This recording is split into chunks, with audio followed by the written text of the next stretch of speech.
Hello guys, welcome to आदर्श ज्ञान course. जैसे जो मित्तल तो हम लोग देखेंगे कि क्लास 8 साइंस की बुक का chapter first, crop production and management. इस चैप्टर को हम अच्छे से समझेंगे। ये इस वीडियो का पार्ट सेकंड है। तो अभी तक आपने हमारे चैनल को सब्सक्राइब नहीं किया तो प्लीज़ सब्सक्राइब कर देना और बेल आइकन को प्रेस कर देना, क्योंकि हम यूट्यूब पर जैसे ही वीडियो को अपलोड करते हैं तो हमारे वीडियो का नोटिफिकेशन सबसे पहले आपके पास आ जाएगा। तो हम बिना किसी देरी के वीडियो को स्टार्ट करते हैं। So let's begin. तो 1.1 में हम देखते हैं agriculture practices. Till 10,000 BC people were nomadic. They were wandering in groups from place to place in search of food and shelter. They ate raw fruits and vegetables and started hunting animals for food. Later they could cultivate land and produce rice, wheat and other food crops. Thus was born agriculture. 10,000 साल पहले, BC पहले people nomadic थे, मतलब घुमंतु लोग थे। वो ऐसे इधर से उधर घूमते रहते थे खाने की तलाश में और रहने की तलाश में। बाद में उन्होंने कच्चे फल और सब्जियां खाना स्टार्ट किया और अपने खाने के लिए जानवरों को मारना स्टार्ट किया। बाद में ये सब खेती करने शुरू की, जैसे कि चावल की खेती, अनाज की खेती। तभी से एग्रीकल्चर का जन्म हुआ। When plants of the same kind are cultivated at one place on a large scale, it is called a crop. जब एक ही तरीके के सही सारे प्लांट्स एक ही खेत में उगाए जाते हैं तो उसे क्रॉप कहते हैं। For example, crop of wheat means that all the plants grown in a field are that of wheat. जैसे कि खेत में सिर्फ अनाज ही उगाया जाता तो उसे क्रॉप कहते हैं। You already know data that crops are of different types like cereals, vegetables and fruits. This can be classified on the basis on the season in which they grow. हम पहले से ही जानते हैं कि फसलें फसलें जैसे कि अनाज, सब्जियां, फल हम उगाते हैं। जैसे कि जो फसलें होती हैं वो कई प्रकार की होती हैं, जैसे कि अनाज की, गेहूं की, वेजिटेबल की, फ्रूट की।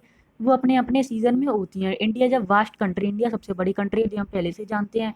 The climatic conditions like temperature, humidity and rainfall vary from one region to another. जैसे कि कई जगह थोड़ी बारिश होती है तो कई जगह ज़्यादा बारिश होती है। जैसे कि कई जगह गर्मी जब कम होती है तो कई जगह गर्मी ज़्यादा होती है। जैसे कि आपने देखा होगा कि माउंटेन में बहुत ज़्यादा ठंड होती है और डेजर्ट में बहुत कम ठंड होती है। वहाँ पे बहुत ज़्यादा गर्मी होती है। जैसे कि हम देखते हैं accordingly there is a rich variety of crops grown in the different parts of the country. Despite this diversity, the broad cropping pattern can be identified. These are, हमने इन्हें दो क्रॉप्स में बांटा है, जैसे कि खरीफ क्रॉप्स और रबी क्रॉप्स।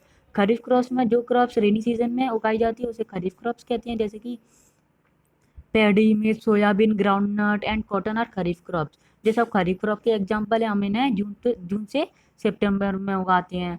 और rabi crop, the crops grown in the winter season are called rabi crop. जो क्रॉप्स विंटर सीजन, ठंडों के सीजन में उगाई जाती है उसे रबी क्रॉप्स कहते हैं। Examples of rabi crops are wheat, gram, pea, mustard and linseed. जैसे कि मटर, ग्राम, मस्टर्ड, लिनसेड, ये सब रबी क्रॉप्स के एग्जाम्पल हैं। ये सब एग्जाम में पूछी आते हैं तो आप इसको टिक कर लेना। Beside this pulses and vegetables are grown during summer at many places. जैसे कि यहाँ पे गर्मियों में भी कई सारी दाल वगैरह उगाई जाती हैं तो यहाँ पे वो सब दिया गया है। Basic practices of crop production.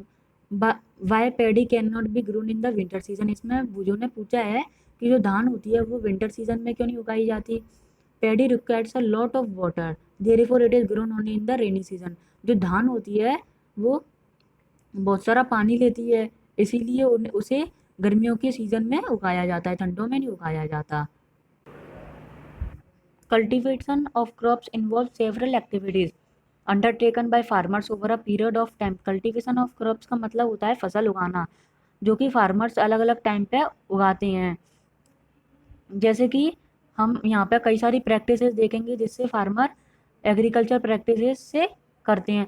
जैसे कि प्रिपरेशन ऑफ सॉइल, जैसे कि मिट्टी को तैयार करना, सोइंग, उसको मिट्टी को बोना, एडिंग मैनर एंड फर्टिलाइजर, उसमें और खाद और मैन्योर डालना, irrigation, protecting from weeds, harvesting, और फिर लास्ट प्रोसेस होती है स्टोरेज।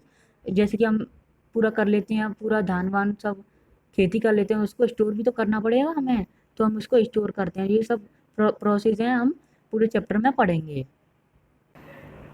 आज की वीडियो में बस इतना ही। आगे की वीडियो हम आपको जल्दी प्रोवाइड करेंगे। तब तक के लिए बाय।